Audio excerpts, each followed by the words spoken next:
Já viu algum comércio, algum negócio na sua região que ninguém explica como é que funciona, como é que tá de pé, como é que tem tanto funcionário e não vende nada, por que funciona em horas estranhas, ou como que só aquele tipo de comércio é viável na região e nenhum outro da categoria funciona, e aí alguém chega e fala, isso aí acho que é lavagem de dinheiro. O que é a lavagem de dinheiro? Por que uma atividade legítima, lícita, como pagar imposto, emitir nota fiscal, pode estar servindo de fundo para dar uma origem para o dinheiro de origem ilícita? Que tipo de negócio é mais propício para lavagem de dinheiro? O que ela tem a ver com, por exemplo, passe de jogadores de futebol, com itens de luxo, com leilão de artes? E o que os criptoativos têm a ver com isso? Criptomoedas como Bitcoin, mas não necessariamente Bitcoin. Que papel que elas podem ter para facilitar ou dificultar a lavagem de dinheiro?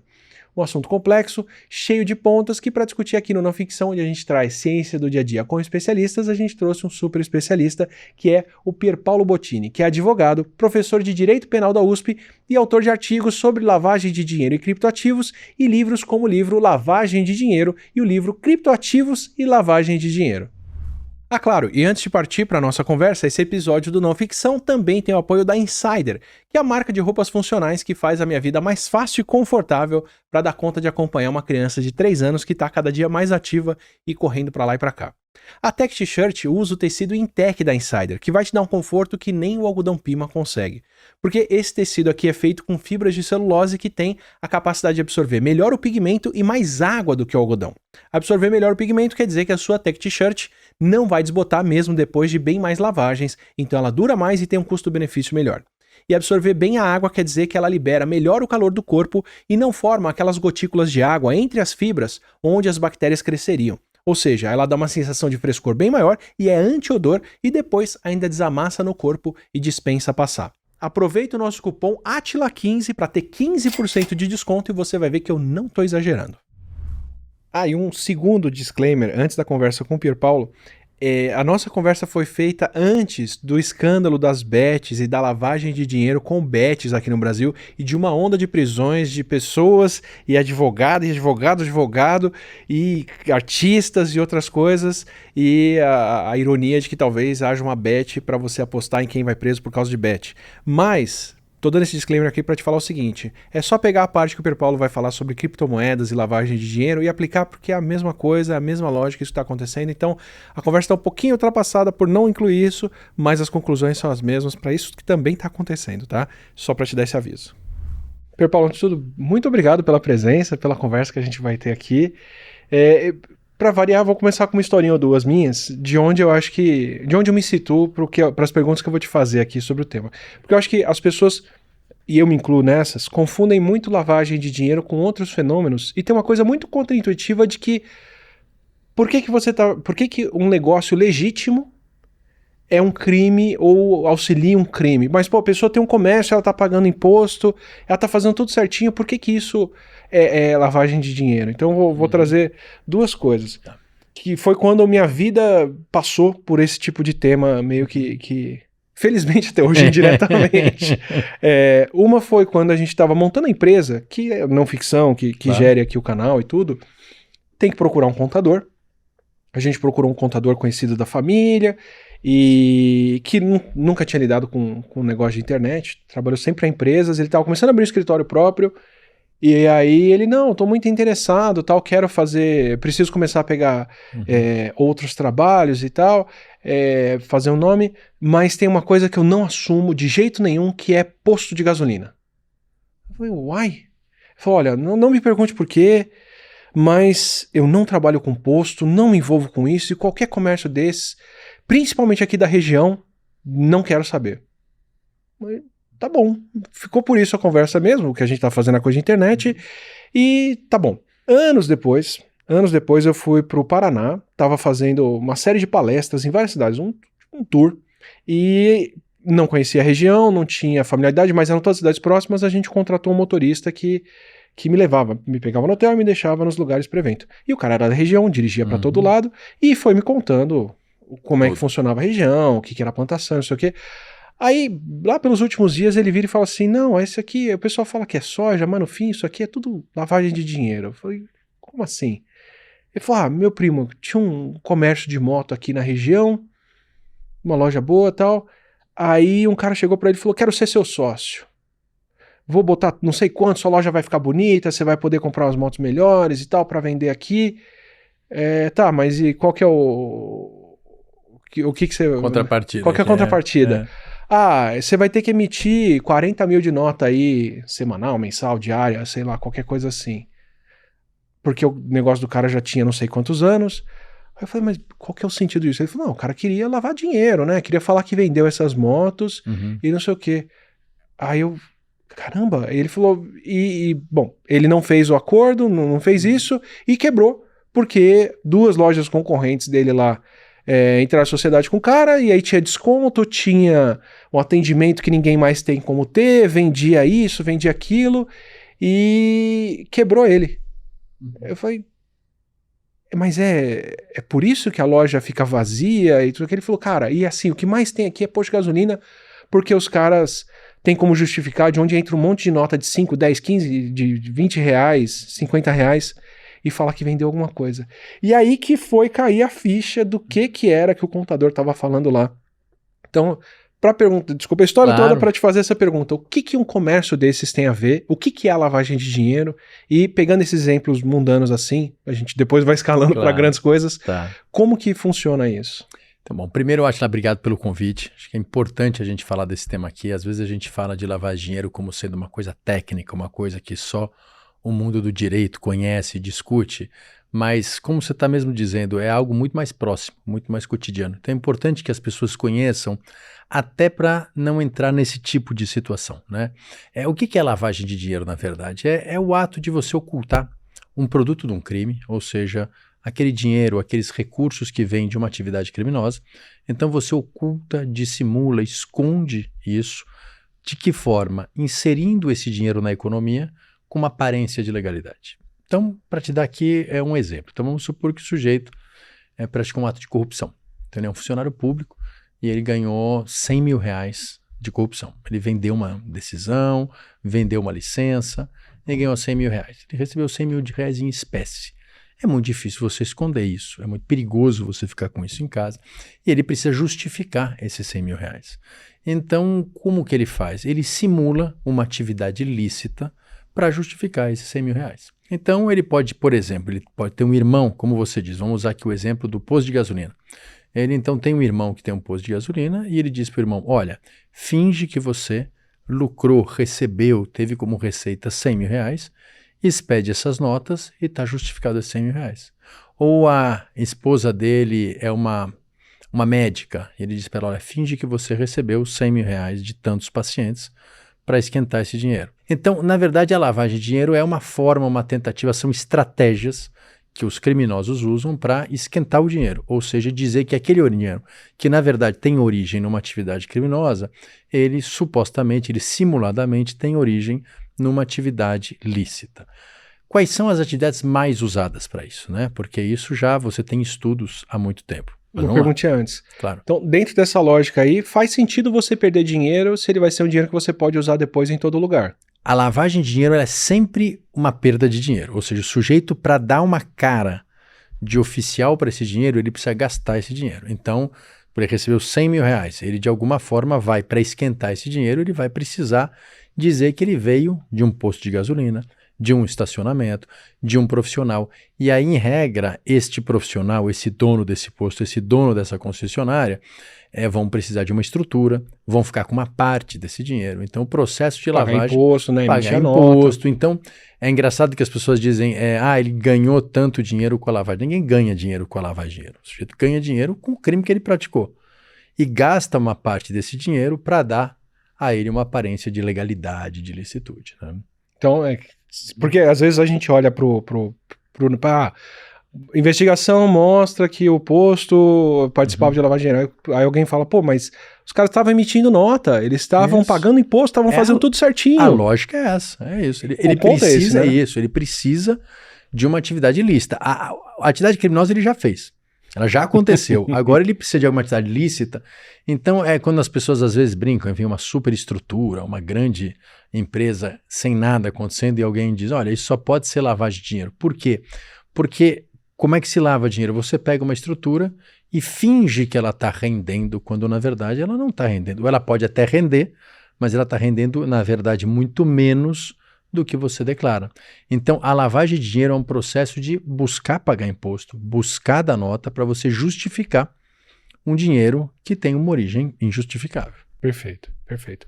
Que tipo de comércio ou de atividade que geralmente se usa para poder fazer isso? Então, há muito tempo, né, a gente pode pegar do começo, tem o folclore, né, de que o começo da lavagem de dinheiro, ou pelo menos uma das primeiras manifestações, foi na época do Al Capone, né, na máfia de Chicago, que eles usavam lavanderias, daí o nome lavagem de dinheiro. Sério? Para justificar, então, ele recebia aquele monte de dinheiro da venda ilegal de bebida alcoólica, que na época vigorava a lei seca nos Estados Unidos, não podia beber bebida alcoólica, era igual a droga hoje. Eles vendiam bebidas alcoólicas, só que eles não tinham como justificar a entrada daquele dinheiro. Então eles criavam várias empresas fantasma, que na verdade não funcionavam, e fingiam que o dinheiro vinha delas. Então, mais uma vez, ele ganhou $100 mil da bebida de whisky, que não podia. Então ele criava uma lavanderia, que na verdade funcionava muito pouco, mas ele dizia, não, eu recebi esse 100 mil da minha lavanderia. A lavanderia jamais lavou aquele tanto de roupa, mas ele justificava aquilo. Bom, claro que lavanderia é um pouco mais difícil você justificar esse monte de dinheiro. Então, isso foi se sofisticando com o tempo, né? Então, hoje, quais são as formas que as pessoas usam mais para lavar dinheiro? Em primeiro lugar, aquelas atividades da economia que você tem um giro muito grande de dinheiro em espécie, de dinheiro vivo. Tá? Então, posto de gasolina, muita gente ainda paga em dinheiro vivo. Estacionamento. Atividade bancária, atividade que você mexe com muito dinheiro vivo ou com muito dinheiro que é difícil de você controlar, é muito usada para lavagem de dinheiro. Tá? Então, como é que você sabe quantos carros pararam naquele estacionamento no dia? Né? Então, é difícil de você controlar. Então, esses são atividades muito propícias para lavagem de dinheiro. Posso dar uma regrinha, não, um princípio aí de que, então, atividades que dependem de uma entrada de dinheiro vivo e essa circulação de pessoas que você não tem como controlar vão ter mais propensão a isso. Essa é uma das espécies. E a outra é a atividade em que você comercializa bens, que o valor desse bem não é muito fácil de quantificar, de mensurar. Então, por exemplo, obra de arte. Quanto que vale um quadro que você tem aqui? Então, vamos lá, eu quero lavar 100 mil reais que tem origem na corrupção ou no tráfico de drogas. Então, o que o sujeito pode fazer? Ele combina com o leiloeiro de arte e ele finge que vende um quadro que vale, na verdade, R$1.000 e ele finge que ele vendeu por 100 mil reais. Quem é que vai dizer que aquele quadro, que aquela obra de arte não vale 100 mil reais? É claro que tem, setores especializados conhecem isso. Mas... Não, mas existe um grande valor sentimental para minha família, eu estou disposto a pagar muito mais. Isso, pode pagar muito mais. Então, leilão de arte, compra e venda de direito de atleta. Então, por exemplo, quanto vale um jogador de futebol? Ou passe de um jogador de futebol, né? Quanto vale um boi na pecuária, esses grandes leilões de animais? Então... Eu já ouvi falar sobre esperma de cavalo, de boi, porque você pode declarar que o bicho produziu toneladas. É isso. E vai no leilão e vende o quanto você quiser. Então você tem esse problema, você tem alguns bens que o valor dele não é muito subjetivo, é difícil de você identificar. Então, quando a gente fala de leiloeiro de arte, quando a gente está falando de transação de direito de atleta, quando a gente está falando e até às vezes imóveis, e você deu um exemplo assim, concessionária, às vezes compra e venda de veículos usados, é claro que você tem um tabelamento, tem alguma coisa, mas é muito difícil de você controlar, né, no dia a dia. Deixa eu pegar o imóvel também, para pegar, porque tem um esquema aí que é muito cruel, né, que é a diferença de valores e como esses valores são pagos, né. Me fala o que seria uma venda fraudulenta de imóvel para lavagem de dinheiro, no que ela difere de uma venda comum. É isso. Esse é um porque tema da obra interessante. De arte, ok, você está jogando valor ali, mas imóvel... Esse é um tema interessante, porque você tem dois tipos de fraude na compra e venda de imóveis. Uma que é para não pagar imposto. Então o sujeito tem um imóvel que vale 1 milhão, ele declara que ele vale 500 mil e os outros 500 mil ele recebe por fora em dinheiro. Isso por isso o tabelamento de valor de imóvel, valor de imóvel. Que nem a tabela FIP do carro. Isso, exato. Agora, para lavar dinheiro é o contrário. Um imóvel vale 500 mil e eu simulo uma venda por 1 milhão. Então o Pier tem um imóvel que vale 500 mil e vende para o Átila um imóvel por 1 milhão. Você me deu 1 milhão? Não, você me deu 500 mil. Mas eu tinha outros 500 mil de tráfico de drogas que eu falo, opa, ganhei do Átila também. Mas aí eu não tenho que justificar de onde vieram esses 500 mil? Você tem, mas o problema todo é que para a Receita Federal, eu que estou vendendo para você, certo? Então eu declaro que eu recebi esse valor. Você vai declarar que você comprou esse imóvel por isso, mas a Receita não vai atrás de você, a não ser numa investigação criminal, mas ordinariamente ela não vai atrás de você para saber se você tinha ou não tinha o dinheiro para comprar o imóvel. Então, se você declara no seu imposto de renda, comprei um imóvel de R$1 milhão, está declarado. Mas se eu tenho uma renda de 50 mil por ano e falar isso... Aí a gente vai chegar lá, tá? Quando você tem algo muito estranho e muito esquisito, é que em regra se toma esse cuidado. O profissional, e por isso, aí vamos só voltar um pouquinho. É que aí como é que eu resolvo essas situações? Como é que eu identifico esses casos e essas fraudes? Porque antes eu não tinha regra. Então, ninguém procurava e ninguém fazia, ficava muito fácil de fazer isso. Então, desculpa, alguém que fez uma fortuna comprando imóvel muito barato e vendendo imóvel muito caro, pouco tempo depois, pode ser um sinal de que a pessoa está fazendo esse tipo de transação. Pode ser um sinal, claro que não necessariamente, ele pode ser um grande negociante, como o leiloeiro de arte também pode ser um grande negociante, como você tem posto de gasolina que ganha muito dinheiro também. Mas aí o que se percebeu? Eu acho que isso é muito importante, tá? Como é que você faz para tentar combater essa prática de lavar dinheiro? A gente sabe que, aliás, só fazer uma digressão, como é que você combate essas grandes organizações criminosas, né? Eu acho que até os anos 90, 80, a lógica, e muitas vezes continua sendo assim, a lógica é nós vamos entrar com a polícia na organização, vamos prender todo mundo da organização e vamos acabar com essa organização criminosa. As pessoas descobriram com o passar do tempo que isso não funciona. E a gente sabe bem, você entra no morro no Rio de Janeiro, você prende o chefe do morro, no dia seguinte tem outro chefe do morro. As pessoas nas organizações criminosas, elas são substituíveis, né? Quando elas não continuam mantendo a organização de dentro da prisão. E uma organização bem feita vai ter grupos que são substituíveis, né? Substituíveis. E quando ela não é bem feita, eles entram em guerra e você tem um problema de violência muito maior. Então, se percebeu que uma forma inteligente de você combater esses grupos além de você prender as pessoas, é claro que você não vai abrir mão disso, mas é você identificar o que mantém essa organização funcionando, que é o dinheiro. Né? Nenhuma organização lícita ou ilícita funciona sem dinheiro. O dinheiro para pagar os seus funcionários, o dinheiro para pagar os funcionários públicos que de alguma forma ajudam naquela organização. Então se identificou que talvez muito mais inteligente é você identificar o produto do crime, o dinheiro, seguir o dinheiro, né? Acho que todo mundo aqui que viu aquele filme Todos os Homens do Presidente, que ele fala como é que eu descubro essa trama, ele diz follow the money, siga o dinheiro. Então segue o dinheiro, identifica onde está o dinheiro e congela o dinheiro, confisca o dinheiro. Faz com que essa organização criminosa perca o seu principal ponto de apoio. Mais do que pessoas, ela se fundamenta em dinheiro. Sem os chefes, ela continua funcionando. Sem o dinheiro, ela não continua funcionando. Então, qual foi a lógica de você? Qual que é a lógica de combater a lavagem de dinheiro? É justamente, eu preciso saber para onde está indo o dinheiro. A lavagem de dinheiro oculta esse rastro. Então, eu vou criminalizar essa ocultação para justamente conseguir identificar onde está esse dinheiro. E aí, como você faz isso? Só voltando à tua pergunta, o que todos os países fizeram? Identificar na economia quais são aqueles setores mais usados para lavagem de dinheiro. Que é isso que a gente falou aqui. Então, é banco, corretora imobiliária, é o leiloeiro de arte, é o comércio de bens de luxo, como carro, como moto. Então, eu vou pegar os profissionais que atuam nessa área e dizer para eles, olha, vocês têm a obrigação de colaborar com o controle da lavagem de dinheiro. Então eu vou dizer para essas pessoas, olha, toda vez que vocês identificarem uma operação suspeita, como essa que você disse aqui, o sujeito de repente usou uma imobiliária, ficou comprando e vendendo imóvel de um jeito esquisito, ou alguém sem capacidade financeira comprou um imóvel de R$1 milhão ou vendeu um imóvel de R$1 milhão, você precisa notificar a autoridade pública, notificar um órgão chamado COAF. Apareceu alguém aqui com R$500 mil em notas de 2 para comprar um carro importado. É isso.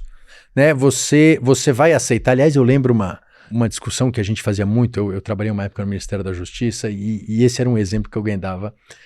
Vem cá, se eu vou vender um apartamento por R$1 milhão e o meu comprador vem com R$1 milhão em um saco, nem sei qual seria o tamanho do saco, mas uma coisa gigante, eu posso aceitar? E a resposta é não pode como deve, porque se você negar, tem uma contravenção penal que é negar curso à moeda. Então você é obrigado a aceitar. Eu sou obrigado a aceitar a moeda corrente. A moeda, você não pode negar, tá na nossa lei. Mas o que um profissional de uma dessas áreas, como a concessionária de veículos, vai fazer? Vai aceitar, mas vai comunicar ao COAF. Vai falar, COAF, o Átila me comprou um carro, um iate, uma joia, com tanto dinheiro, com mais de 10 mil, mais de 20 mil reais em espécie. Eu sempre passo no cartão de crédito, essas coisas. Se você passar no cartão de crédito. Mas se você pagar em espécie, ele vai avisar o COAF. Não quer dizer que isso seja lavagem de dinheiro. Não quer dizer que o sujeito comprador seja um criminoso. As pessoas ainda usam, é lícito usar dinheiro em espécie, mas o COAF vai receber essa informação, vai juntar com outras informações que ele tenha dessa pessoa.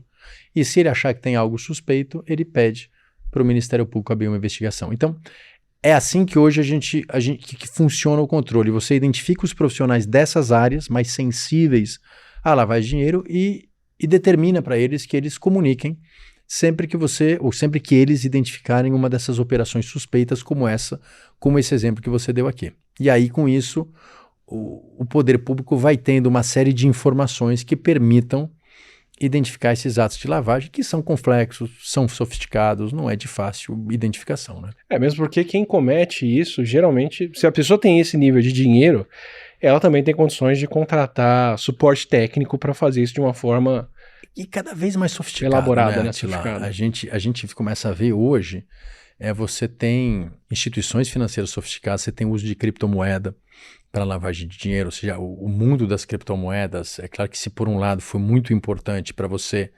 desburocratizar transações, por outro lado também ele abre um campo para lavagem de dinheiro que precisa ser observado. Então, você tem várias modalidades. A criatividade humana para esse tipo de coisa é muito grande. Então, no fundo, as instituições estão sempre correndo atrás desse tipo de coisa. Então, você tem diversas formas de fazer. Eu acho até que o método lavanderia, posto de gasolina e estacionamento, eles estão sendo deixados para trás. Eu acho que tem até uma matéria nessa semana de um desses jornais que mostra isso e diz como cada vez mais o crime organizado está criando instituições financeiras, às vezes criando fintechs, usando criptomoeda para fazer esse trabalho de lavagem de dinheiro. Dificulta muito a atividade de investigação, né? Perfeito. Vou pegar um exemplo internacional antes de entrar em mais minúcia de alguns casos desses e mostrar como a coisa acontece. Você falou de obra de arte e uma das coisas que mais me marcou foi lendo um livro sobre o Panama Papers. Eu vou dar uma explicação para quem estiver acompanhando, desculpa te entediar com isso. Mas Panama Papers foi um vazamento de gigas ou terabytes de dados de bancos, né, nas ilhas do Caribe, incluindo Panamá, daí o nome, contando como que o pessoal fazia a transação financeira, quem tinha dinheiro, quem tinha documento de gaveta, de alguns bancos e algumas agências dessas, né? Mas dinheiros em paraísos fiscais, contando como funcionam os paraísos fiscais.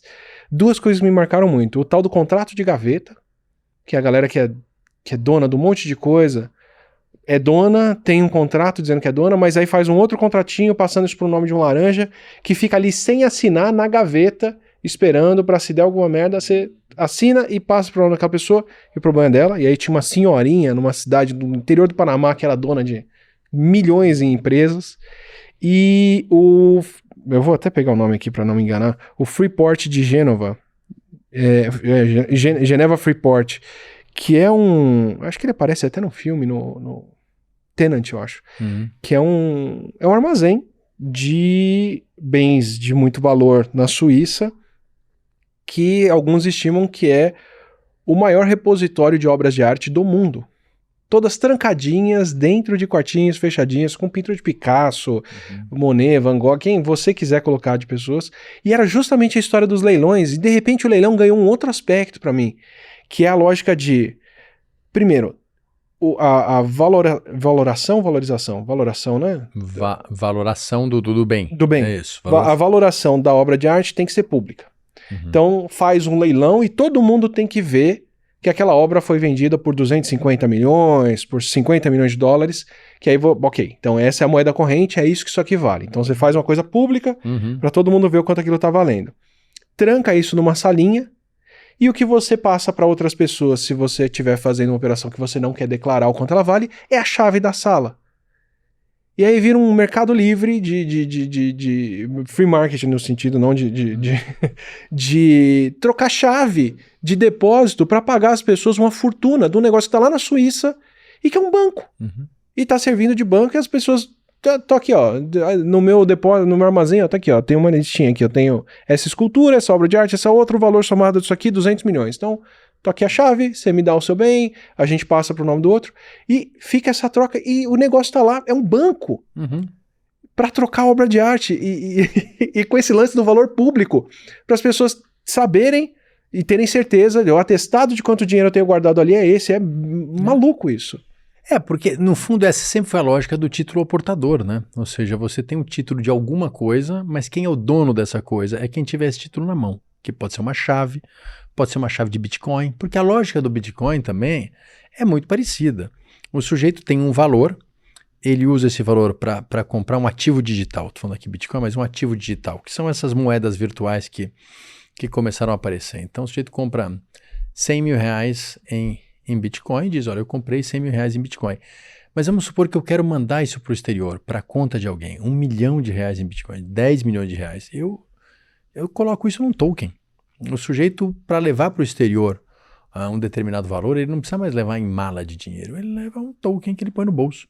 E ele leva para o exterior, e lá no exterior ele tem essa chave e ele negocia esse valor. Então, você tem formas hoje muito sofisticadas de desaparecer com o produto do Quer dizer, eu não tenho mais que te dar a posse da minha conta do banco, eu te dou usuário e senha, e você tem o valor que está lá dentro, ele é seu para a hora que você usar. Tanto que nesses grandes golpes de hackers, de sequestro de informações na internet, que o sujeito pede um resgate pela devolução, esses criminosos pedem não mais dinheiro em espécie, eles pedem dinheiro em ativo virtual.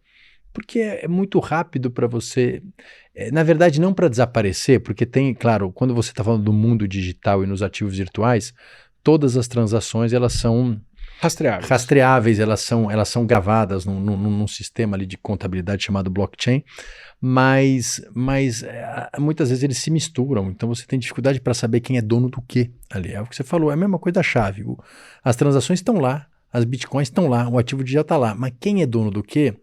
É muito difícil de você saber. Então, hoje, e até para quem está nos vendo aqui, hoje você tem inúmeros instrumentos, inúmeros produtos tecnológicos que permitem você sumir, desaparecer, esconder com muita eficiência o produto do crime.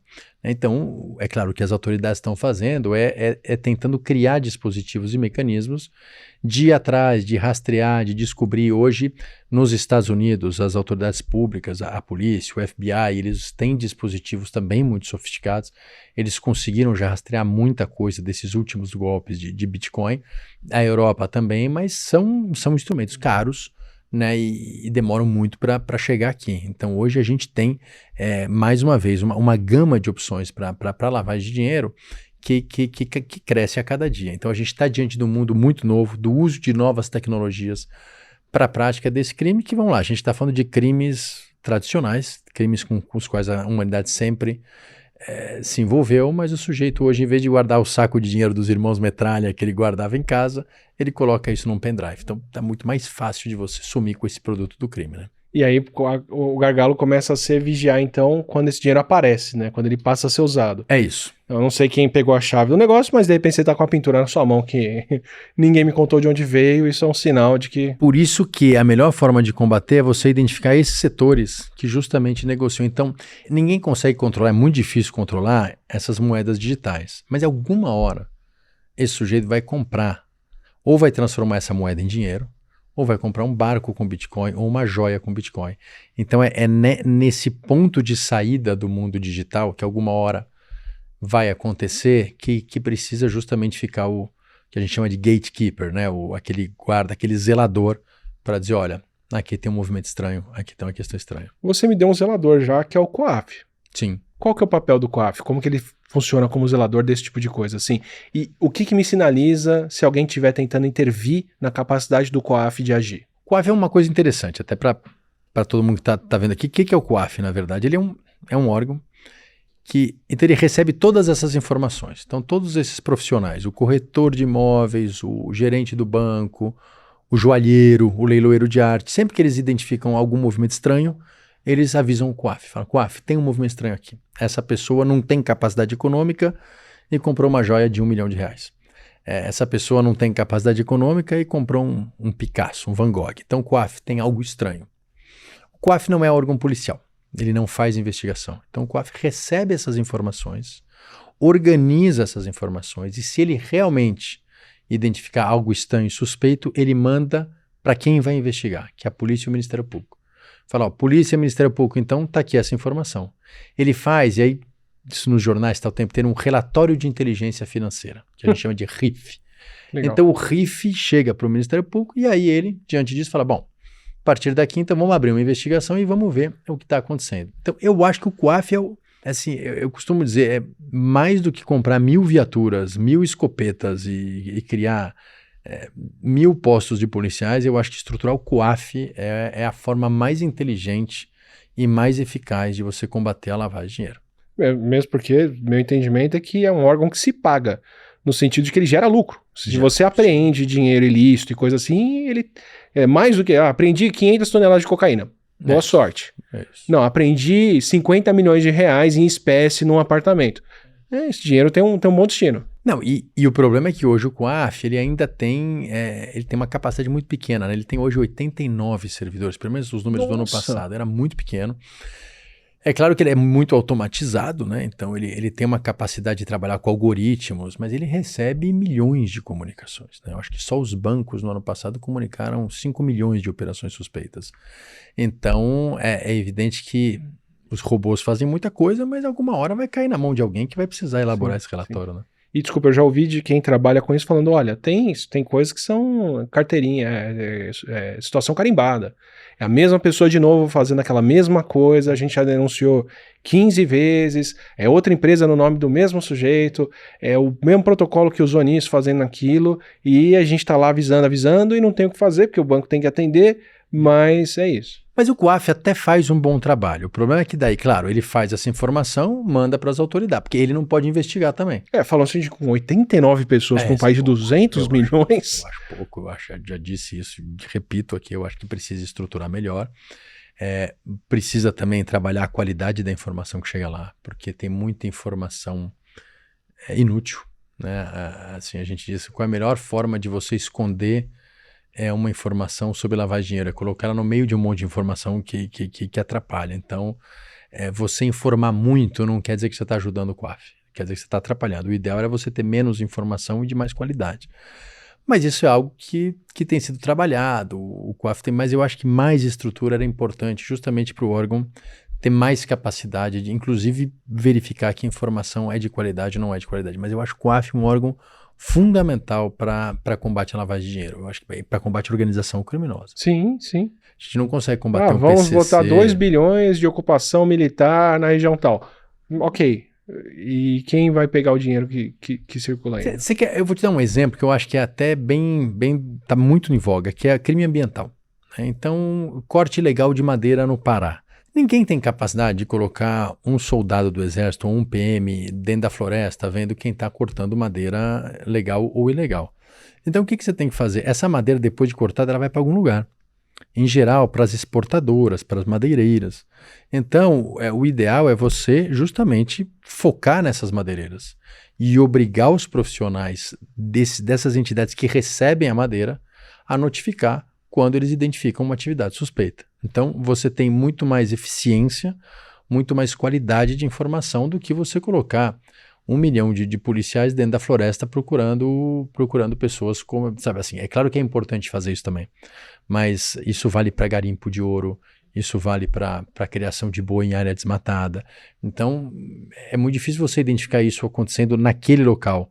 O que você precisa fazer é pegar os polos para onde aquela matéria é direcionada. Então a entidade recebe o ouro, porque o ouro que certifica o ouro, aquele que certifica a madeira, e ali sim você fazer um controle muito mais efetivo. Que é a regra dos 80-20 lá, né? A regra de Pareto, que 80% das pessoas causam 20% dos problemas, e os outros 20% causam a maioria, né? Ou, sei lá, 80% das pessoas detêm 20% das riquezas, e as outras 20%, 80%. É isso. E quer dizer, acho que aí pega o lance de todo argumento que, mas quem faz o garimpo é o sujeito que tá tentando ganhar um dinheiro ali, não é um criminoso, ou quem faz o desmatamento é a pessoa que quer plantar para comer, não é criminosa. Se você vai nos hubs disso, você tá pegando só os maiores que estão fazendo 80% do estrago, né? Porque se não tivesse quem comprasse esse ouro, ou não comprasse ouro ilegal, você não teria esse garimpo ilegal. Se o ouro comprado fosse só o ouro de regiões com autorização para garimpo, isso seria muito mais fácil, mas não é o que a gente vê na prática. Não é o que a gente vê na prática. Então, a ideia é você justamente pegar o que você chamou de hubs, que você chamou de centros, e usar, focar a inteligência exatamente nesses lugares. Eu acho que aqui é importante. Então, COAF, Ministério Público, Polícia, quem mais aí faz parte disso? E os profissionais desses setores, né? Eu acho que assim, os profissionais, eu acho que a principal política de prevenção e de combate à lavagem de dinheiro é nos setores privados que mexem, porque o Estado não tem condições. Mais uma vez, a gente está falando aqui de atividades sofisticadas.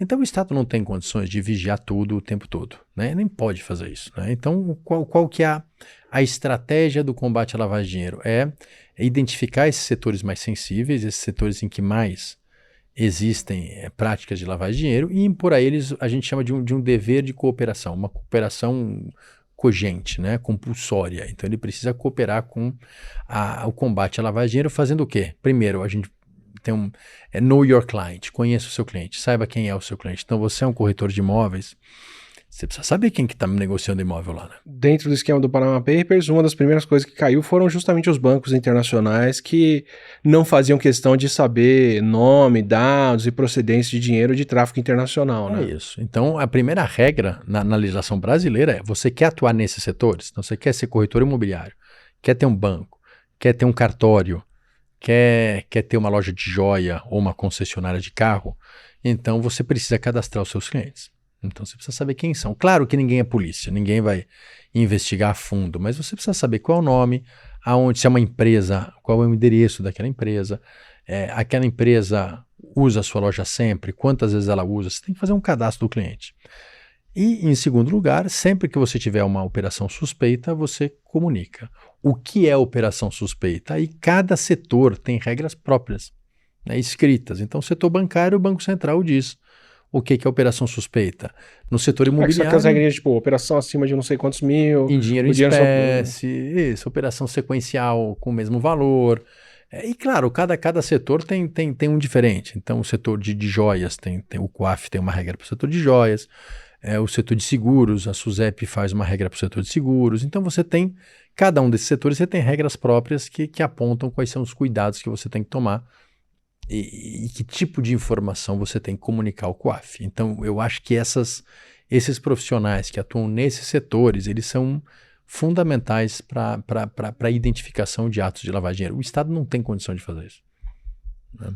Então é uma cooperação compulsória mesmo. E isso vem acontecendo com o tempo, né? As formas de combater a lavagem de dinheiro, a gente brinca do Al Capone, mas na verdade foi nos anos 80 que a lavagem de dinheiro passou a ser um fenômeno, que passou a interessar a comunidade internacional. Por quê? Porque os grandes cartéis de tráfico de drogas começaram a se organizar. Então se entendeu que a forma de combater a organização criminosa, mais uma vez, em vez de você prender as pessoas, você vai atrás do dinheiro.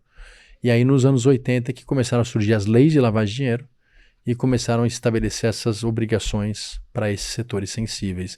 E são esses dois pilares que de alguma forma fazem com que essa política funcione. E se funciona bem, se está dando resultado, é uma outra discussão.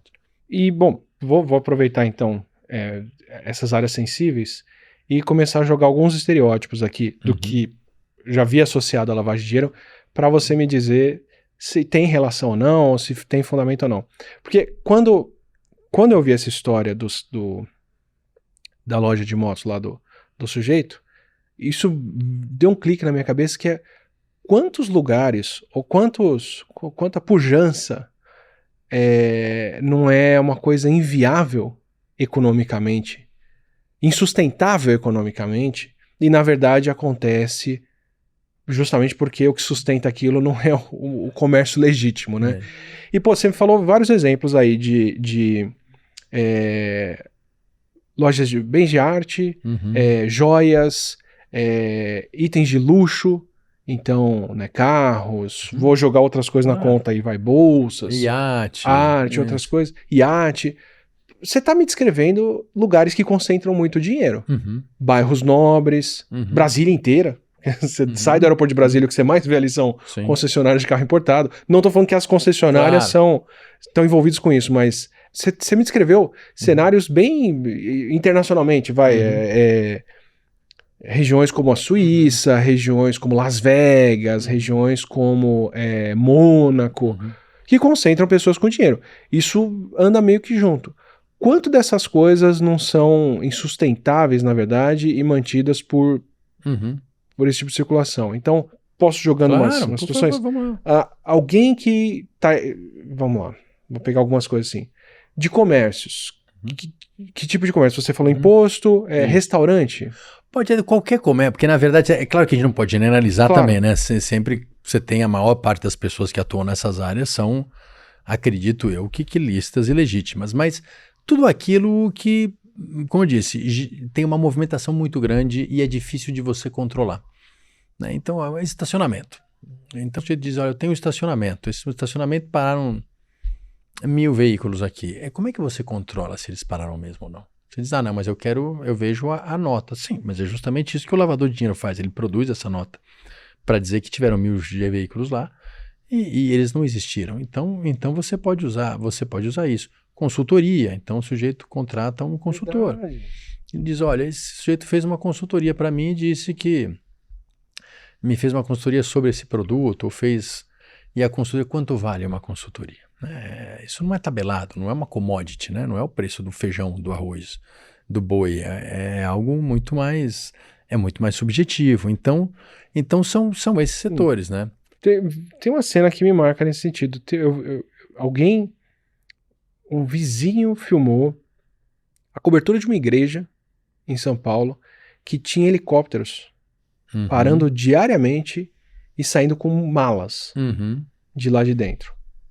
Imagino que para você justificar um transporte de helicóptero, é muita coisa. Tem que ter coisa de valor ali dentro. Sem dúvida. E você tem uma instituição aí que não paga imposto e que pode declarar que recebeu quanto for dos fiéis lá dentro. Tem associação não estou falando de todos de novo, né? Não estamos generalizando, claro, sim, porque a igreja... É um sistema que viabiliza isso? A igreja trabalha com bem imaterial, que é a fé. E claro, eu acho que todas as religiões, de maior ou menor quantidade, acabam que se subsidiam da contribuição dos seus fiéis, senão ela não tem como subsistir, a não ser algumas delas. Mas você pode eventualmente usar isso para lavar dinheiro? Pode. Hoje ou ontem teve uma matéria num desses jornais que está fazendo uma série de matérias sobre segurança pública que relata que um grupo criminoso forjou a criação de uma igreja, ou seja, simulou a criação de uma igreja e justificava parte do seu dinheiro como uma doação de supostos fiéis que não existiam. Então, muitas vezes, não é que ele precisa usar uma igreja existente, ele simula a criação de uma igreja, porque é muito difícil você fazer uma análise e um requisito de quem pode ou não pode fundar uma igreja. Então, eles simularam essa igreja e lavavam dinheiro dessa forma. Então, claro, é um setor em que você tem uma dificuldade muito grande para comprovar a origem desse dinheiro, você tem uma circulação muito grande desse dinheiro e, mais uma vez, aqui eu acho que mais que todos os outros setores, é difícil você quantificar, né? Quanto vale a tua fé, quanto vale o teu acreditar. Então, sim, você pode usar esse setor para lavar dinheiro, como todos os outros, mas ele tem características que podem facilitar, sim. Tá? Mas, mais uma vez, imagino que a maior parte das igrejas não faça isso. Mas a gente teve uma notícia ontem de que isso aconteceu numa situação concreta aqui em São Paulo. E a polícia vai prender alguém que está envolvido com alguma situação, chega na casa da pessoa, nada se resolveu ainda, nada se concluiu, a pessoa está sendo investigada, mas chega na casa da pessoa, tem 1, 2, 5, 10 milhões de reais ou dólares em espécie na casa da pessoa. Isso é sinal de alguma Pois é, coisa? aí eu acho que é interessante, né? É uma suspeita muito grande que ele praticou algum crime antes. Mas talvez aqui, nessa situação, você tem uma hipótese em que não há lavagem de dinheiro. Porque esse dinheiro ele não conseguiu colocar na economia. Ele não justificou. De então falta de isso. lavagem. É a falta de lavagem. A gente teve um momento, antes das bitcoins, que você tinha uma dificuldade muito grande de lavar dinheiro. Porque o sistema bancário, que no passado era usualmente utilizado para lavar dinheiro, ele ficou muito regulado. Então começou a ficar cada vez mais difícil você inserir na economia esse dinheiro produto de crime. Então, por algum tempo, era comum que os criminosos guardassem em casas, em apartamentos. O PCC tinha as chamadas casas forte, que eram casas cheias de dinheiro super protegida. Sério? Mas tipo isso... aquele esquema da série, não Tio tô nem dizendo que Patinhas. é real, do Tio Patinhas, né? Mas da série, aliás, começa a levantar uma suspeita sobre o Tio Patinhas, né? Mas é o contrário, porque essas pessoas, elas foram incapazes de lavar esse dinheiro. Ali, na verdade, mostra naquele momento, naquele caso, o sucesso da política de prevenção à lavagem. Assim, ele não conseguiu usar. Verdade, né? verdade. Eu ia falar do Pablo Escobar, da história de que ele tinha bilhões enterrados em tudo quanto é canto do país e perdia uma parte disso todo ano, que rato comia, apodrecia ou coisa assim, mas ele não conseguia dar um destino para esse dinheiro. Então, esse é um caso de não lavagem de dinheiro, que justamente ele não conseguiu reinserir na economia. Então aqui isso é interessante, porque como é que você faz para estancar o crime organizado? Achar esse dinheiro. Se ele estiver todo num lugar, tá ótimo, você conseguiu resolver. O problema é quando ele se distribui na economia. Seria mais sinal de lavagem e de dinheiro de origem ilícita a pessoa ter um negócio que de repente desempenha muito mais do que todos os concorrentes. É isso. E que, né, de um ano para outro deu muito certo, movimenta clientes que ninguém consegue movimentar, do que ter o dinheiro em casa. Vamos lá. A polícia chega na casa de um traficante comprovado de drogas.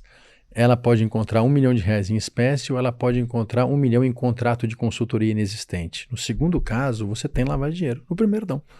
Né? Então, assim, no primeiro ele só tem o crime de tráfico, mas enfim, ele tem o crime de tráfico de drogas. No segundo, ele tem o tráfico de drogas mais o crime de lavagem de dinheiro. Então, mas é muito cruel mesmo, porque batendo à vista, é muito mais fácil suspeitar do dinheiro do que do negócio. Mas é justamente por isso, porque na verdade, e é por isso que eu sempre, para mim, o crime de lavar dinheiro é um crime contra a administração da justiça.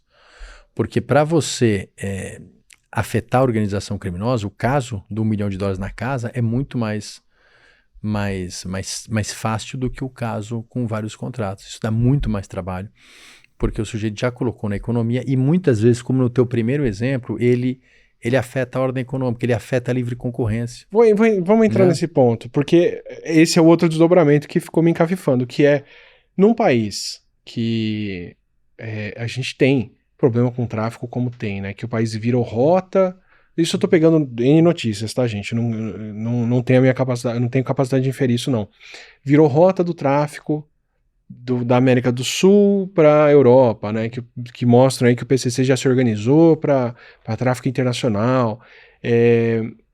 Então, assim, né, num país em que a gente pode ter muito dinheiro de origem ilícita sendo movimentado, se isso está sendo lavado por empresas e por outras coisas, a gente não pode ter bolsões na economia que se tornam inviáveis de forma legítima por causa da lavagem de dinheiro ali dentro, como o cara que faliu aí a loja, o primo do sujeito que faliu a loja porque tinha uma concorrência desleal ao redor? Sem dúvida, porque na verdade quando você tem um setor onde entra um concorrente que lava dinheiro, ele tem muito mais dinheiro para usar naquela situação, porque esse dinheiro vem de uma fonte ilícita e obscura.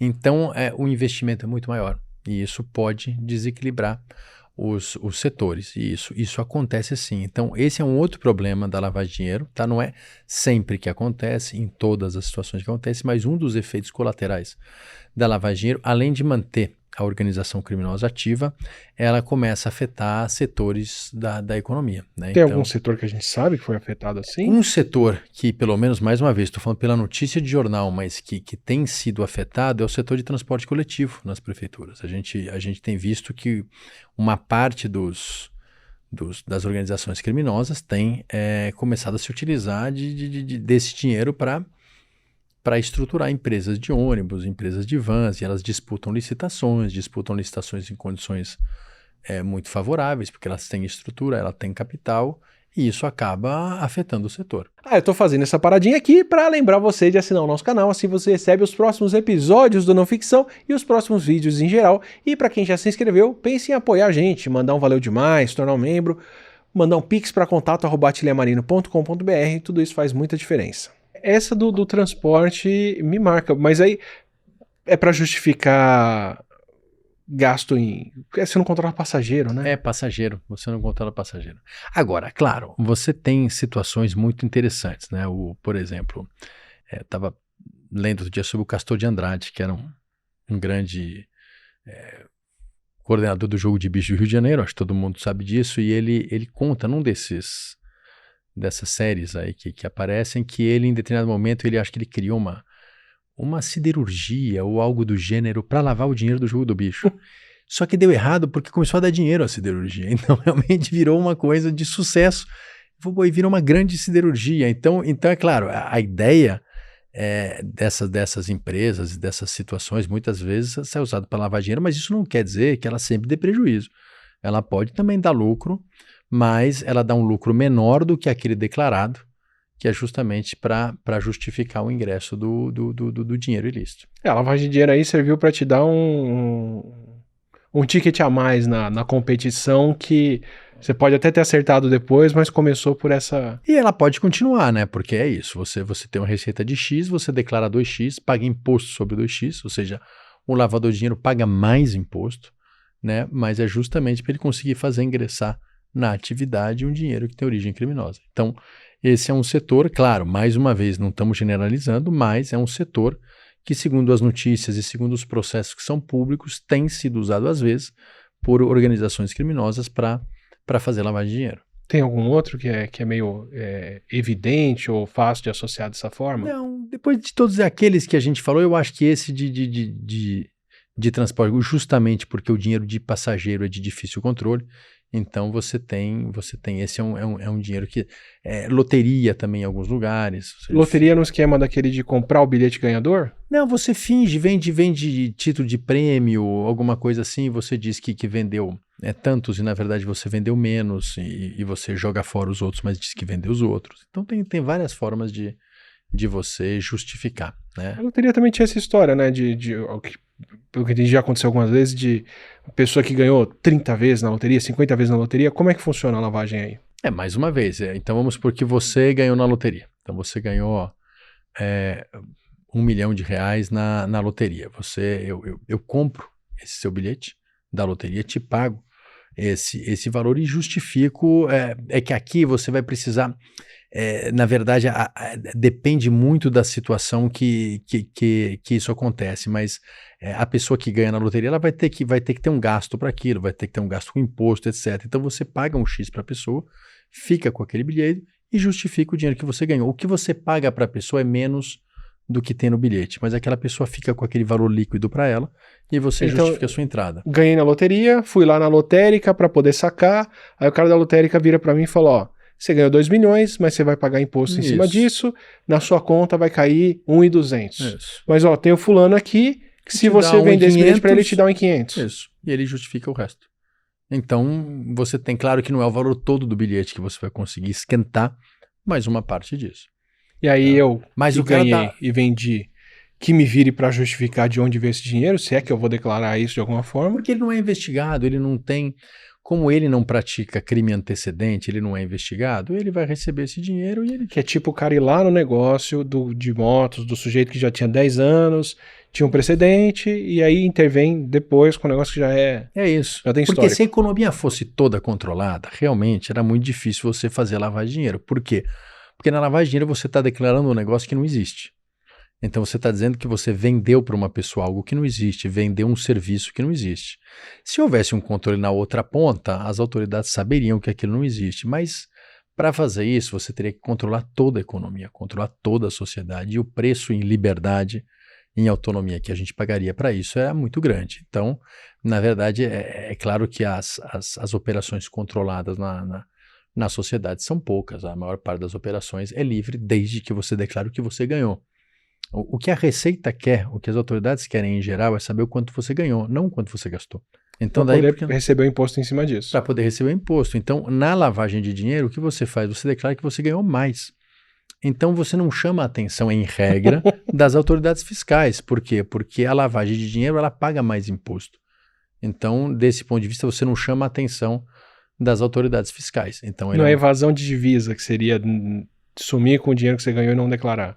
A evasão de divisa é um pouco diferente, porque o que é evasão de divisa? Exatamente, e essa é uma discussão que a gente tem. Evasão de divisa é quando você manda para o exterior ou mantém no exterior um dinheiro sem declarar para o Banco Central. Então, basicamente, e até interessante, isso pode ser uma lavagem de dinheiro, mais ou menos, porque na verdade a lavagem de dinheiro é quando eu declaro algo que não existe. Quando eu sonego... Sonegação, obrigado. Sonegação fiscal. Que é o oposto da lavagem. Isso. Mas, e aí eu tenho uma outra questão. Quando eu pratico um crime de sonegação fiscal, então eu tenho que pagar um imposto e eu não pago. Esse crime gera produto ou não gera? Porque lavagem de dinheiro é inserir na economia um dinheiro ilegal que veio do crime. Quando eu deixo de pagar imposto, eu gero dinheiro ilegal ou não? Essa é uma discussão, Atila, assim. O mundo inteiro discute isso. Eu particularmente até acho que pode gerar. Porque se eu tenho um patrimônio de 1 milhão, eu tinha que pagar 100 mil para o imposto e não paguei, esses 100 mil, de certa forma, passaram a ser sujos ou oriundos do crime. Agora, ainda assim, quais 100 mil do meu patrimônio estão sujos? Porque eu tenho 900 mil líquidos limpos, né? Então é uma confusão. Para mim, é um ponto que eu vou discutir ainda aqui em algum programa. O maior ponto aí está em quem pode fazer isso. O sujeito que recebe um salário, folha de pagamento, cai na conta, o que ele deve foi deduzido antes dele ver o dinheiro ali. Ver o dinheiro. Exatamente. Agora, quem tem um patrimônio pode fazer. Então, assim, a gente pode discutir a ética toda disso, mas o efeito final você tem 100 milhões de pessoas que não vão fazer isso e vão pagar certinho, e 2 pessoas com patrimônio equivalente que vão... Daí porque o crime tributário, a gente diz, é um crime que, na maior parte das vezes, é praticado por aqueles que estão da metade para cima da pirâmide social, porque realmente a possibilidade, quem tem capacidade de não pagar imposto é quem, de alguma forma, tem esse espaço, tem essa gordura. E a maior parte da classe trabalhadora não tem essa possibilidade. Então, a lavagem de dinheiro por crime fiscal, se é que ela existe, porque tem toda essa discussão, mas ela afeta uma determinada parte da população. Isso não tem dúvida nenhuma. Tem um outro fenômeno aí que eu lembrei agora. Você falou do passe de jogadores de futebol. Entra um pouquinho nisso e me fala se tem alguma coisa a ver com, por exemplo, shows também. Cachê de show, ou, né, grandes artistas com patrocínio ou com uma grana com fôlego financeiro que é surpreendente para a área. Em geral, isso não acontece com as grandes personalidades, nem com os grandes jogadores de futebol, porque isso está muito em evidência. Então, é o que acontece nesses casos. Você tem casos de sonegação de imposto, de evasão de divisas, mas a lavagem de dinheiro, em regra, é feita com aqueles que estão no ponto médio da carreira. Então, que justifica um valor mais alto, mas ainda não chama atenção e não sai no jornal. E ao contrário, às vezes nem justifica. É um jogador que vale X e ele é negociado por 2X. Esse valor a mais vai para o empresário dele, vai para ele ou vai para o clube dele. Se essas figuras fizerem um acordo com o criminoso, então o que ele vai dizer? Ele vai dizer, olha, esse jogador vale X, eu vou arrumar um jeito dele ser vendido por 2X. E esse dinheiro a mais que vai entrar de vocês é o que a gente vai justificar, porque na verdade é um dinheiro que eu já tenho, ninguém vai pagar esse dinheiro. Então, para dar um exemplo, ficar mais claro. Então, o jogador vale 10 mil reais. Só que eu tenho 10 mil reais do tráfico de drogas que eu preciso justificar. Então eu vou combinar com alguém, claro que todo mundo aqui precisa estar cooptado, eu vou combinar com alguém que vai oferecer 20 mil reais para esse jogador. Ele só vale 10 mil reais, mas ele vai pagar 20 mil reais. Esses 10 mil reais a mais fui eu que fiz ele me pagar, e esse dinheiro na verdade acabou de ser esquentado. Ou seja, da onde veio esses 10 mil reais? Da negociação daquele jogador. Então esse dinheiro vai entrar na conta do clube, na conta do jogador, mas na verdade ele está em parceria com o criminoso para esquentar esse dinheiro. Então esse dinheiro, esses 10 mil reais acabaram de entrar na economia formal de uma maneira justificada. Isso você pode fazer com um cachê de músico, isso você pode fazer... Eu falo que o show teve uma plateia muito maior do que ele teve. O cachê ou o público também. É claro que, mais uma vez, quanto mais em evidência o show, mais difícil de você lavar dinheiro. Então, tudo aquilo que é muito em evidência é algo que assusta o lavador de dinheiro. Ele vai buscar sempre algo no meio do caminho para não chamar a atenção das autoridades. É muito, assim, minha cabeça está num outro canto aqui, que é a história do Freeport de Geneva, que é o mesmo esquema, só que ali é legítimo. É um país que declarou, olha, o que entrar aqui é sigiloso e não precisa ter registro de propriedade. Quer dizer, a Suíça criou as regras ali que permitem esse tipo de coisa. Então ali, não sei nem se dá para dizer que é uma lavagem de dinheiro, porque é lícito. Está sendo feito dentro do que o país permite. De repente você está descrevendo, por exemplo, você tem uma entrada de dinheiro que viabiliza um comércio que lícito, mas que né, vai girar dando prejuízo. Pô, eu consigo dizer algumas startups enormes do tamanho do Uber, por exemplo, que dão prejuízo. Já vi um cálculo de que para os primeiros 13 anos do Uber, ou coisa assim, para cada $1 que ele ganhava, ele gerava 40 centavos de prejuízo, quer dizer, não tinha receita para se manter. E dinheiro de investidor internacional entrando assim, mantendo. É uma prática próxima, ou assim, próxima no sentido de que o problema é que... É a mesma tática, mas legítimo ou não naquela situação. Mas mais ou menos, porque quando ele dá prejuízo declarado, ele não está lavando dinheiro. Porque a lavagem de dinheiro é quando você dá prejuízo de fato, mas na declaração você dá lucro. Então, por quê? Porque, na verdade, você está esquentando, ou seja, o dinheiro entra, você declara que o dinheiro entrou, você declara um lucro, só que esse dinheiro, na verdade, não vem daquele negócio, vem do crime praticado. Quando você tem uma empresa que dá lucro e no papel, quando ela dá prejuízo e formalmente ela dá prejuízo, você não está justificando a entrada de nada. Então, na verdade, tem alguma outra lógica por trás, mas não essa. Agora, você tocou num ponto que é importante, que são os paraísos fiscais. O que são paraísos fiscais? Na verdade, não é nada ilegal. Você tem alguns países que cobram menos imposto das atividades financeiras. Então, você coloca o dinheiro lá, você tem menos imposto de renda, você tem menos imposto na transação. Toda empresa europeia tem sede na Irlanda, por exemplo. Tem sede na Irlanda, tem sede nas Ilhas Virgens Britânicas, enfim, em Caimã e assim por diante. São países, na verdade, que oferecem, que cobram menos imposto. Isso é lícito. Isso é legítimo, não tem problema algum. Parece, por exemplo, o caso de, sei lá, Extrema em Minas Gerais, que falou, ó, tem um incentivo fiscal, quem vier colocar um depósito aqui não vai ter que pagar isso e isso. Exato, então isso é legítimo. O que acontece? Mas qual que é o problema? É que, em regra, quando você tem menos imposto, isso vem acompanhado de menos controle, menos know your client, menos conheça o seu cliente. E quando você tem menos controle, isso é claro que atrai também a lavagem de dinheiro. Então você tem, claro, muitas contas listas, muito dinheiro lícito nesse lugar. Uma empresa pode ter uma conta nas Ilhas Virgens Britânicas, isso não significa que ela esteja lavando dinheiro, significa que ela quer pagar menos imposto e isso é normal. Google tem conta na Irlanda, a Apple tem conta na Irlanda. E inúmeras outras, exato. Isso faz parte, inclusive, é uma estratégia lícita do país de atrair investimento. Agora, o problema é que junto com isso, se você não tiver um controle, e em geral você tem um controle menos rígido, você atrai esse capital sujo. E isso afeta bastante o país. Cada vez mais a comunidade internacional tem exigido desses países maior transparência. A Suíça é um exemplo. A Suíça era um país que tinha pouquíssimo controle, né? Você tinha contas ao portador na Suíça, você tinha situações que você não precisava identificar quem era o dono da chave e assim por diante. Hoje, a Suíça caminha para ter muito mais controle. Hoje, as Ilhas Virgens Britânicas têm muito menos controle que a Suíça. A Suíça, em várias situações, cooperou com o Brasil, trazendo nomes, contas e informações a respeito de pessoas que tinham dinheiro lá. A gente viu na Lava Jato, isso aconteceu muito. A Suíça foi um país que cooperou. Então, de uma forma ou de outra, cada vez mais a comunidade internacional está pressionando esses paraísos fiscais para que eles deem mais informações, mas ainda assim existem nichos de paraísos fiscais na Europa, no Caribe e nos Estados Unidos. Existem estados nos Estados Unidos que têm um controle muito pequeno da transação de dinheiro, por exemplo, Delaware.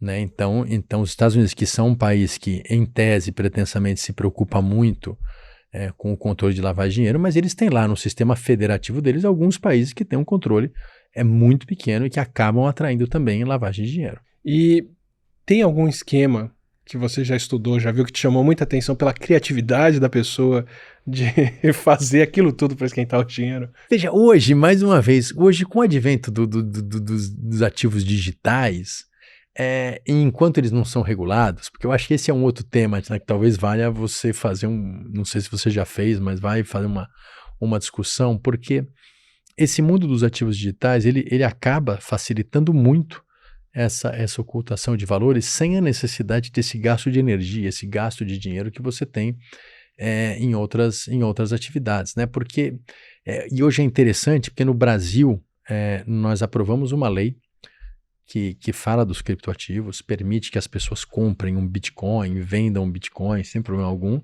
só que ela não está regulada. Então hoje as empresas que fazem as compras e vendas de Bitcoin, que são as prestadoras de serviços virtuais, elas não precisam de autorização do Banco Central, elas, a depender da atividade, não precisam de autorização na CVM, e elas sequer, CVM, a Comissão de Valores Mobiliários, que mexe com o mercado de ações, e elas sequer têm um canal para notificar o COAF sobre atos suspeitos. Então hoje a gente vive numa espécie de pântano regulatório nessa área, tá? Que inclusive coloca as pessoas sérias que atuam nessas empresas numa situação muito complicada. Então, no Brasil, hoje, nós temos uma situação indefinida, que as pessoas sérias que atuam na área têm uma insegurança muito grande, porque a lei diz que elas precisam ter autorização do Banco Central, mas enquanto não tem a regulação, elas não se podem sequer pedir, mas elas podem continuar funcionando. Mas, eventualmente, se elas identificarem um ato suspeito lá, elas não têm nem como avisar o COAF. Então, as pessoas que atuam nessas áreas estão sofrendo uma insegurança jurídica muito grande. Por outro lado... É o contador com medo de pegar o serviço numa área ali, porque... não. Mas o contador, se ele pega, por exemplo, o posto de gasolina e ele identifica ali um ato suspeito, ele comunica ao COAF e pode continuar. Ele não é obrigado a se abster de fazer aquele balancete, de fazer aquele balanço. Mesmo que ele ache algo estranho de lavar dinheiro, ele comunica ao banco, o COAF, e segue a vida. No caso das criptomoedas, eles não conseguem fazer, não existe esse canal. Então, hoje é um mundo que acaba atraindo quem quer lavar dinheiro justamente pela falta de regulação. Então, isso coloca todas essas pessoas desse setor numa situação muito delicada. Então, hoje, assim, nem é necessária tanto essa criatividade. As pessoas têm, quem busca usar esse sistema para esquentar dinheiro acaba se utilizando desse setor. Por isso que é muito importante que o Banco Central regulamente isso muito rápido, porque além de você poder cobrar imposto, que é fundamental, você consegue começar a alertar o COAF sobre as transações suspeitas nessa área, nesse terreno. Isso é muito importante.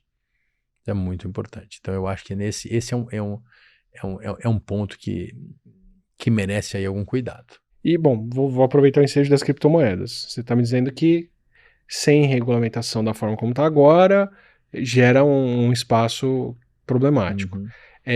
Por outro lado, a gente tem uma popularização violenta no Brasil do Pix, que faz com que muita gente não ande mais com dinheiro no bolso, paga tudo via Pix e vira uma transação muito mais rastreável do que a transação em dinheiro. Tem tecnologias hoje em dia que facilitam esse tipo de lavagem de dinheiro, como é o caso das criptomoedas, mas tem outras que dificultam? Sim, sem dúvida. Eu acho que quanto mais você inserir essas transações no sistema financeiro, e vamos lá, o ativo digital não necessariamente é sistema financeiro, justamente porque você não tem esse controle, mas no sistema financeiro, eu falo em bancos e instituições financeiras, maior controle você tem. O setor bancário hoje é um setor muito regulado. É claro que existe fraude em setor bancário, é claro que existe fraude em Pix, mas ele é muito mais difícil do que em outros setores. Então, quanto mais você trouxer essas transações e essas pessoas para dentro do sistema, usando o cartão de crédito, usando outros meios de pagamento, menos lavagem de dinheiro você vai ter. Então, você vê nos países da Europa, em que as pessoas pagam tudo em cartão, até a gorjeta ele paga em cartão, até a doação que ele dá para alguém na rua que está tocando o saxofone, ele paga em cartão. Então isso, claro, que diminui muito a lavagem de dinheiro. Tanto que alguns problemas na Europa, e essa é uma situação muito interessante, alguns países como a Alemanha, são países em que culturalmente as pessoas continuam usando o dinheiro vivo. O Japão também. O Japão também. Ali é muito mais, você tem, e eu conheço a realidade da Alemanha, e eu vi recentemente alguns dados, você tem ali uma preocupação das pessoas da Alemanha com a lavagem de dinheiro e alguns questionamentos de justamente essa manutenção da cultura de você continuar transacionando dinheiro em espécie, como isso facilita a lavagem de dinheiro, se comparado com outros países em que essa cultura ela não existe de forma tão grande. Mas quanto mais formalizado for, mais difícil você escamotear, ocultar os valores de origem criminosa. Traz para mim alguns casos famosos de lavagem de dinheiro, como é que ela foi presente ali dentro e lições que isso conta pra gente. Talvez o que a gente tenha tido no Brasil de mais público, né, e de mais atenção tenha sido a Operação Lava Jato, né? Então, a Operação Lava Jato, vou tirar de lado aqui todos os abusos e excessos que eu acredito que aconteceram, e já de público já discuti isso várias vezes, mas vamos olhar sem aqui, falar do processo em si, mas vamos olhar dos fatos aqui, aqueles que de alguma forma foram analisados ali, que eram algumas empresas teriam feito um cartel ou praticado crimes de licitação e com isso teriam recebido valores da Petrobras e em troca disso teriam pago funcionários públicos com dinheiro. Então aqui você tem um crime de corrupção, além de um crime de cartel, de licitação, mas em relação aos funcionários públicos você tinha um crime de corrupção, ou seja, essas empresas pagaram dinheiro para esses funcionários públicos. Esses funcionários públicos receberam esse dinheiro e precisavam de alguma forma reinserir na economia. E aí você teve várias formas em que essa reinserção foi feita. Alguns deixaram nas suas casas em dinheiro vivo, como a gente já falou. Outros não cometeram lavagem. Não cometeram lavagem. Aliás, essa foi uma discussão muito interessante que aconteceu no Supremo Tribunal Federal. O Supremo Tribunal Federal discutiu se o uso e o manejo de dinheiro vivo é lavagem ou não. Entendeu que não. Mas veja que interessante, teve um dos casos em que o sujeito que recebeu esse dinheiro vivo, ele declarou no imposto de renda. Ele falou, olha, eu recebi 500 mil em dinheiro vivo, então estou declarando no imposto de renda 500 mil reais em dinheiro vivo. Ele não falou de onde veio, ele simplesmente declarou. O Supremo Tribunal Federal entendeu que isso era lavagem de dinheiro. Por quê? Porque você formalizou a existência daquele dinheiro. Tá? Eu, particularmente, eu discordo do Supremo porque o sujeito realmente ele falou que tinha, mas ele não falou a origem. Então ele não está escondendo nada, ele está dizendo, eu tenho 500 mil reais em dinheiro. Se ele falasse, recebi isso de uma herança que não aconteceu, ou recebi isso de um serviço que eu prestei, aí você tem lavagem de dinheiro. Mas você declarar que você tem 500 mil ponto, não me parece lavagem de dinheiro, porque ele não justificou a origem daquilo, mas... vários conflitos aqui internos de, mas espera, eu incentivo ou não que as pessoas declarem que elas estão recebendo? O que eu quero pegar? Onde está o problema? Porque a ideia, mais uma vez, a gente precisa olhar a raiz, né? O que eu quero quando eu criminalizo a lavagem de dinheiro? Eu não quero que as pessoas escondam. Se a pessoa declarou, eu não vejo problema.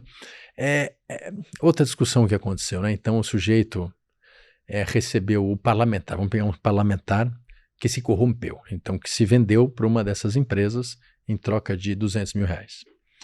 E aí ele diz para o dono da empresa, olha, eu quero esses 200 mil reais, mas em vez de me dar em dinheiro, me faz uma doação formal de campanha. Eu estou entrando numa época eleitoral, você deposita na minha conta de campanha do parlamentar X 200 mil reais como doação de campanha. E o Supremo Tribunal Federal discutiu também se isso era lavagem de dinheiro ou não. E o Supremo entendeu que na verdade, a decisão foi que não era. Mas veja que interessante, por vários motivos ali, um diz que não teve intenção, outro diz isso mas o motivo central, e eu até acho que não é, mas por um motivo claro, foi parte da corrupção. O parlamentar falou, olha, eu vou vender o meu mandato e em troca eu quero uma doação de campanha. É a mesma coisa de eu falar, o Átila, eu vou cometer um crime e o que eu quero em troca é um carro. E você me deu um carro. Não foi uma lavagem de dinheiro, foi o que eu pedi em troca. Então, o que ele pediu? Se ele pedisse, me dá 200 mil, finge que é para minha campanha, que eu vou retirar e colocar no meu bolso depois, aí é lavagem de dinheiro. Mas no caso... Se entrou 200 mil para minha campanha, eu deixei de gastar esses 200... Isso, eu deixei de gastar esses 200 propositadamente e coloquei no meu bolso, aí... Não, eu digo, desculpa, ainda nessa situação. Você virou para mim e falou, Átila, deposita aqui na minha conta 200 mil. Isso. São 200 mil que você vai poder gastar sem ter que tirar de onde você tiraria 200 mil seus. Sim. Você não tá ganhando ele de qualquer forma? Tá ganhando, mas é a corrupção. Não deixa de... A corrupção existe, tá? Obviamente a corrupção existe aqui. Mas esse é um produto da corrupção. Assim, o que é o crime de corrupção? É receber vantagem indevida, o funcionário público receber vantagem indevida em troca do exercício da sua função. Qual é a vantagem indevida que ele recebeu aqui? O dinheiro de campanha. É a mesma coisa ele dizer, olha, eu sou funcionário É um público. crime de qualquer forma. É um crime. Ele só não tem, além disso, a lavagem de dinheiro. A mesma coisa ele fala, olha, empresário, eu vou vender aqui o meu voto para você, mas reforma a casa da minha mãe. E o empresário vai pagar a reforma da casa da mãe. Ele não está lavando dinheiro. Essa é a vantagem indevida que ele pediu. Eu tenho a corrupção. Agora, é diferente se o sujeito me dá doação, como se fosse doação de campanha, eu finjo que eu paguei um fornecedor e esse fornecedor dá de volta para mim. Aí sim eu tenho lavagem de dinheiro. Então são discussões muito interessantes. Isso no caso da Lava Jato tiveram inúmeras situações. Então declarar imposto de renda, declarar como doação de campanha, o sujeito que fingia que dava uma consultoria e na verdade justificava o ingresso do dinheiro. São várias situações que eu acho que cada caso é um caso novo e precisa de uma discussão. Mas fato é, o que você precisa para ter a lavagem de dinheiro? Você precisa de um crime antecedente, você precisa que ele gere um produto, né? E aí a grande questão do crime fiscal, se ele gera ou não um produto, mas ele precisa gerar um produto, e você precisa ocultar ou dissimular o produto desse crime. Então a lavagem de dinheiro é um crime autônomo em relação ao crime antecedente. E no esquema, eu não sei se foi na Lava Jato ou algum outro, eu sou ignorante de fato nessas coisas, mas o esquema do doleiro ou de casas de câmbio aí no meio, foi com a Lava Jato ou não? Mas assim, é lavagem casos. ou não? Isso, vamos lá. Tem vários casos em que o sujeito pode usar o doleiro, né? Mas vamos supor que ele usa o doleiro e ele diz... O que é usar o doleiro? Usar o doleiro. Eu quero mandar um dinheiro para fora do país, eu quero trocar. Eu uso o doleiro para várias formas, mas costumeiramente o que o sujeito faz com o doleiro? Ele dá um dinheiro para o doleiro e pede para esse dinheiro ser depositado numa conta no exterior. Por quê? Para ficar difícil de rastrear. Então, isso é lavar dinheiro se o dinheiro tem origem criminosa e eu dei para o doleiro para ele ocultar esse dinheiro lá fora, porque depois eu vou buscar alguma forma lícita de trazer esse dinheiro para fora, isso faz parte de um processo de lavagem de dinheiro. Tá? Então como é que funciona? Eu vou até o doleiro e diz, olha, doleiro, eu tenho aqui 100 mil reais, eu vou te dar 100 mil reais. O jeito mais comum de lavar dinheiro via doleiro é o que a gente chama de dólar cabo. O que é dólar cabo? Eu sei que se eu mandar dinheiro para o exterior em meu nome, vai chamar atenção. Então imagina um funcionário público corrupto. Se ele for até o banco e mandar 500 mil dólares para o exterior, isso vai, 500 mil reais, transformar em dólar e mandar para o exterior, isso vai chamar atenção. Então o que ele faz? Ele fala, doleiro, eu tenho uma conta no exterior, num desses paraísos fiscais, no nome de um laranja, ou em nome de alguém. Eu vou te dar aqui 500 mil reais, fica com você, doleiro, e você vai pedir para um parceiro seu lá de fora depositar 500 mil reais nessa minha conta lá fora. Então o que eu fiz, na verdade? Eu mandei 500 mil reais lá para fora, só que eu não usei as vias formais. Eu usei um sistema de compensação que os doleiros tinham, não sei se ainda tem, que justamente ele deposita aqui e em troca alguém deposita lá. Então você perde o nexo causal da pessoa com o dinheiro. O dinheiro vai para fora, vai numa conta dela, mas você não consegue rastrear. Então esse sistema é um sistema que se chama dólar cabo, foi muito usado em várias situações. É claro que aí o doleiro é um cúmplice da lavagem de dinheiro nesse caso e certamente vai incorrer nas mesmas penas. Mas esse é uma das formas que se utiliza se utilizava, porque hoje isso também existem técnicas que identificam esse tipo de situação. Então, mais uma vez, cada vez fica mais difícil o uso. Quando a gente dá aqui esses exemplos, são todos exemplos demodés, né, porque quando a gente já está falando aqui, significa que a gente conhece, a polícia conhece, o judiciário conhece, e aquele que faz a lavagem de dinheiro ele já está pensando numa forma distinta. Então, nesse momento, todas essas técnicas talvez já tenham ficado no passado. Você que está preocupado se a gente está dando ideia para alguém? Não, isso aqui já é. Isso já foi. Certamente, se a gente fizer um programa daqui a 6 meses, a gente vai falar de novas técnicas, porque essas técnicas todas já foram reveladas, já foram identificadas, já foram escrutinadas, então elas fazem parte do que a gente chama de tipologia da lavagem de dinheiro, ou seja, elas fazem parte de uma lista de atividades que, nesse caso, são fáceis de identificar. Perfeito. E, bom, para trazer uma lição prática para as pessoas, quero votar numa pessoa, quero eleger uma figura pública, vejo um comércio que eu acho muito estranho, como é que ele ainda está de pé, se não tem ninguém entrando e saindo daqui, o serviço que oferecem, que sinais que eu posso procurar de que tem lavagem de dinheiro envolvida ali ao redor?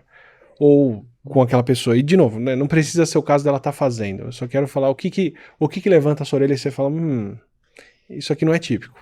É difícil porque realmente para o leigo, e vamos lá, a gente está falando de condutas muito sofisticadas, não é fácil para o leigo identificar isso, tá? Mas o que é algo muito importante? É não participar ou não se deixar ser usado para situações, né? Desculpa, isso aí é muito mais provável acontecer. Alguém chegar e falar, quero ser seu sócio, vou ou botar isso aqui, você vai emitir isso aqui. Você me empresta a sua conta, eu preciso só depositar um dinheiro lá, ou você me assina esse contrato e pode ser o meu procurador nesse caso, eu te ofereço tanto. A gente tem que lembrar sempre que o ganho fácil de dinheiro é um ganho suspeito, né? Então, sempre que você se deparar com algum pedido estranho, inusitado, ainda que seja alguém conhecido, ainda que seja um parente, de uso de conta bancária, do uso de nome, do uso de uma transação financeira, é muito importante ficar atento, porque muita gente acaba entrando numa lógica de lavar dinheiro ou sendo acusado de lavar dinheiro sem ter ciência exatamente do que participou, mas justamente pelo fato de não perguntar, de não ir atrás, isso pode gerar um problema. E aí é até mais complicado do que o basicão, que faz um empréstimo para mim, ou empresta teu cartão de crédito, que aí você tá... Aí é o contrário. Não, eu quero pôr dinheiro na sua conta, mas depois eu vou sacar. Isso, a lavagem de dinheiro sempre implica um ganho de dinheiro. Então, um ganho de dinheiro para quem é utilizado, né? Para quem lava o dinheiro, ele perde dinheiro. Mas, então, esses ganhos milagrosos, eu acho que a maior parte dos crimes econômicos, eles são praticados, muitas vezes, das fraudes e desse tipo de situação, em cima não só da inocência das pessoas, mas em cima da ganância das pessoas. As pessoas, elas Todo golpe precisa de alguém que está achando que está entrando na vantagem. Isso, as pessoas se seduzem com formas fáceis de ganhar dinheiro. Então, sempre que uma coisa for muito mágica, uma coisa te oferecer muito dinheiro, uma remuneração muito boa, sem um grande esforço, eu acho que é importante desconfiar ou procurar alguém que conheça a área para saber se está entrando numa fria ou não. Eu acho que aí é uma cautela. Por quê? Porque no primeiro momento você pode até ganhar o dinheiro, mas com o passar do tempo, as autoridades percebem. E quando isso acontece, o primeiro sujeito que sofre a reprimenda e a repressão é o inocente que foi útil, né? Então, vamos lembrar, isso talvez seja muito importante. No Brasil não existe lavagem de dinheiro culposa. Então, a lavagem de dinheiro por imprudência, por negligência, por imperícia, aquele que foi usado por descuido, ele não lava dinheiro. O lavado de dinheiro tem que ser sempre doloso. Só que a fronteira entre os dois casos, na prática, é muito difícil. Então, a pessoa, ao final, pode até ser absolvida, mas ela vai passar por uma situação muito delicada, muito sensível, não vale a pena. Então alguns cuidados eu acho que tem que ser tomados. Sempre que houver uma proposta mágica, milagrosa, de dinheiro fácil, sabe? Aquela velha história, não acredite em e-mail que você recebe de alguém em inglês dizendo que está com muito dinheiro e precisa de alguém só para receber aquele depósito que pode ficar com metade. Em primeiro lugar, que já é fraude de cara, mas se não for fraude, a chance de ser uma lavagem de dinheiro é grande. Então, sempre tomar os costumeiros cuidados nessas situações, né?